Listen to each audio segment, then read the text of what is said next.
नागौर शहर के लोग आज पूरे दिन से इंतजार कर रहे थे कि आरोपी बबलू खां का मकान आज टूट जाएगा, लेकिन दिन भर की रस्साकसी और मशक्कत के बाद 5 दिन का समय प्रशासन ने ले ही लिया और आखिर में इस मामले में सहमति बन गई और आज ये अतिक्रमण वाला मकान टूटेगा नहीं। इसके लिए प्रशासन व पुलिस ने 5 दिन का समय मांगा है और 5 दिन के दौरान ये कार्रवाई हो जाएगी, इस तरह की उम्मीद है, क्योंकि प्रशासन ने आश्वासन दिया है। वैसे इस पूरे मामले में जो मुख्य बिंदुओं पर सहमति बनी है उसमें प्रशासनिक अधिकारियों ने यह आश्वासन दिया कि 50 लाख का जो मुआवजा मांगा गया है उस पर राज्य सरकार को प्रस्ताव भेजा जाएगा। इसके अलावा मृतक के परिवार को सुरक्षा दी जाएगी, इस बात पर सहमति बन गई है और मुकदमे के अनुसंधान को शीघ्र पूरा किया जाएगा। एसआईटी गठित की जाएगी, एडिशनल एसपी के नेतृत्व में एसआईटी का गठन होगा जिसमें कई थाने के एसएचओ को शामिल किया गया है। इसके अलावा कुछ और मांगे इसमें रखी गई है, जिसमें नामजद आरोपी व अन्य जो आरोपी है इस पूरे मामले में जो इस छात्र को परेशान कर रहे थे उनकी गिरफ्तारी की मांग रखी गई है। दोषी पुलिसकर्मियों की जिनकी भूमिका लापरवाहीपूर्ण बताई गई है उनके खिलाफ भी कार्रवाई की मांग रखी है, जिस पर भी समझौता हुआ है। अब किन पर और कार्रवाई होगी ये तो आने वाले दिनों में पता चलेगा।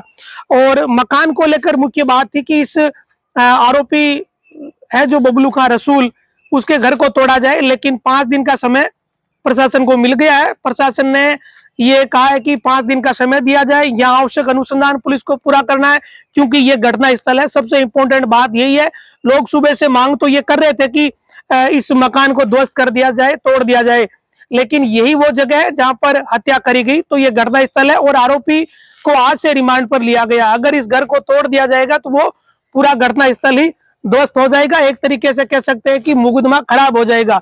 बाद में जब ट्रायल चलेगा तो उस समय लोगों को ये पता चलेगा कि उस समय किस तरह की गलतियां कर दी, लेकिन जब प्रशासनिक अधिकारियों ने ठीक से समझाया कि अभी अनुसंधान चल रहा है, 5 दिन का रिमांड आज ही मिला है, इस आरोपी को यहाँ घटना स्थल पर वापस लाया जाएगा, मौके की तस्दीक कराई जाएगी, मौका नक्शा बनाया जाएगा जैसा पुलिस अपनी प्रक्रियाओं में करती है।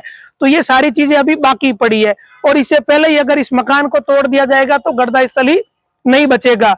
समझाया तो लोग समझ भी गए कि घटना स्थल रहना जरूरी है। कुल मिलाकर ये कह सकते हैं कि जब बात प्रॉपर तरीके से हुई तब लोगों को भी ये समझ आया कि ये घर अभी जरूरी है जब तक उस आरोपी को रिमांड पर ले रखा है। इस रिमांड अवधि के दौरान इसी घटना स्थल पर मुलजिम को लाया जाएगा, मौका तस्दीक होगी, नक्शे बनेंगे, तमाम तरह की जो पुलिस की प्रक्रिया होती है वो पूरी होगी। और रसूल मोहम्मद के इस मकान को लेकर मोटा मोटी एक चीज तो तस्दीक हो ही चुकी है कि ये अंगोर पर बना हुआ मकान है, ये वैध मकान नहीं लग रहा, लेकिन फिर भी राजस्व की टीम अपना जो कानूनी प्रक्रिया है या कह सकते हैं कि जो कागजी कार्रवाई है उसको पूरा करेगी, तभी जाकर आगे की कार्रवाई होगी। क्योंकि कानून में ये प्रावधान तो है नहीं कि किसी आरोपी ने हत्या करी तो उसका मकान उस पर बुलडोजर चला दिया जाए। बुलडोजर उन्हीं मकानों पर चलता है जिनके मकान ही अवैध हो। और कई घटनाओं में ये देखने को मिला है कि जैसे जोधपुर का जो मामला जहां एक महिला की हत्या कर दी गई थी तो उस आरोपी का मकान भी गोचर पर बना हुआ था। और यही इसी तरह का सिमिलर मामला ये है, यहाँ अंगोर पे बना हुआ मकान है, तभी जाकर लोगों ने ये मांग करी कि कम से कम इस आरोपी के इस मकान को ढा दिया जाए, इस अतिक्रमण को हटा दिया जाए। लेकिन 5 दिन का समय पुलिस को सिर्फ इसीलिए मिला है कि यहाँ अभी अनुसंधान बाकी है और ये घटना स्थल है। घटना स्थल को इस तरीके से तबाह नहीं किया जा सकता, कम से कम तब तक जब तक आरोपी रिमांड पर चल रहा हो, अन्यथा उसको आगे कोई फायदा भी मिल सकता है। तो लोग इस बात को समझ गए और उम्मीद यही है कि 5 दिन के बाद जब आरोपी का रिमांड हो जाएगा और पुलिस अपनी प्रक्रिया यहाँ से कर लेगी जांच से जुड़ी हुई, तो इस मकान को ढा दिया जाएगा।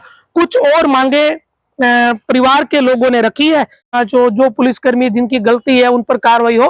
तो समझौता पत्र हमारे पास है, इसमें कुल मिलाकर करीब 10-11 बिंदु है, इन सभी पर सहमति बनी है और 5 दिन के बाद पता चल जाएगा कि प्रशासन इस मामले में आगे किस तरह की कार्रवाई करता है। ये वही घटना स्थल है जहां पर से पुलिस ने शव को बरामद किया था और सामने वाला जो घर है रसूल का, वहां उसने उसकी हत्या करी थी। लेकिन सबसे खास बात इसकी वजह बड़ी चौंकाने वाली है। आरोपी और उसके साथी बड़े अजीबोगरीब है। आगे एक रिपोर्ट बनाएंगे, बताएंगे कि ये शहर में किस तरह की हरकतें करते थे और इनकी हरकतें एक परिवार पर कितनी भारी पड़ी है। ये गलत काम कुक्रम बच्चे के साथ करना चाह रहे थे, बच्चे ने मना कर दिया। कुछ परिस्थितियां ऐसी बनी कि आरोपी रसूल मोहम्मद ने इस 17 साल के छात्र की हत्या कर दी, अपने ही घर में मारा और सामने वाले प्लॉट में लाकर शव को गाड़ दिया।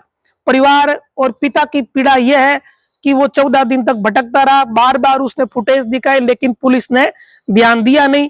अब ये बात कितनी सच्ची है या जो पिता कह रहा है उन आरोपों में कितना दम है, ये जब पुलिस के अधिकारी अनुसंधान करेंगे, क्योंकि आरोप पुलिस पर है तो उसका भी एक अनुसंधान होगा, विभागीय जांच होगी, तब ये इन सारी चीजों की तस्दीक हो पाएगी, पुष्टि हो पाएगी। लेकिन महत्वपूर्ण बात यही है कि आज मकान टूटेगा नहीं, मकान टूटेगा 5 दिन के दौरान, तब जब पुलिस पहले इस घटना स्थल पर आरोपी को ले आएगी, मौका नक्शा सारा बना लेगी।